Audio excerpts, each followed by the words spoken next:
বন্ধুরা, আমরা অনেক সময় কারণে অকারণে, প্রয়োজনে অপ্রয়োজনে বা বিভিন্ন অফার দেখে একটি এনআইডি কার্ডের বিপরীতে একাধিক সিম কিনে থাকি বা উত্তোলন করে থাকি।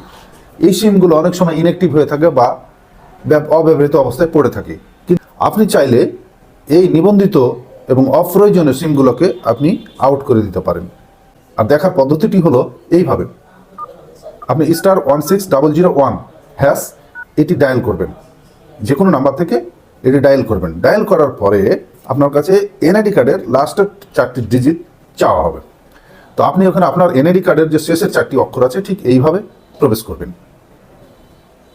এইভাবে প্রবেশ করে আপনি সেন্ড করে দিবেন। সেন্ড করলে তাৎক্ষণিক আপনার কাছে একটি ফিরতি SMS আসবে।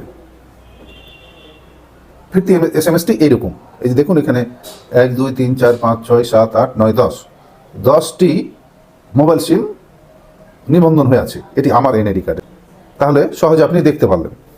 তো বন্ধুরা, এই যে এখন আপনার যে সিম নাম্বারগুলো আপনি ব্যবহার করেন না বা ইনঅ্যাক্টিভ হয়ে আছে, আপনি সংশ্লিষ্ট কাস্টমার কেয়ারে গিয়ে আপনি কিন্তু এগুলো আপনার এনআইডি কার্ড থেকে বাতিল করে দিতে পারেন বা মুছে দিতে পারেন। যদি ভিডিওটি আপনাদের ভালো লেগে থাকে অবশ্যই লাইক, কমেন্ট এবং শেয়ার করে জানিয়ে দিবেন। ধন্যবাদ।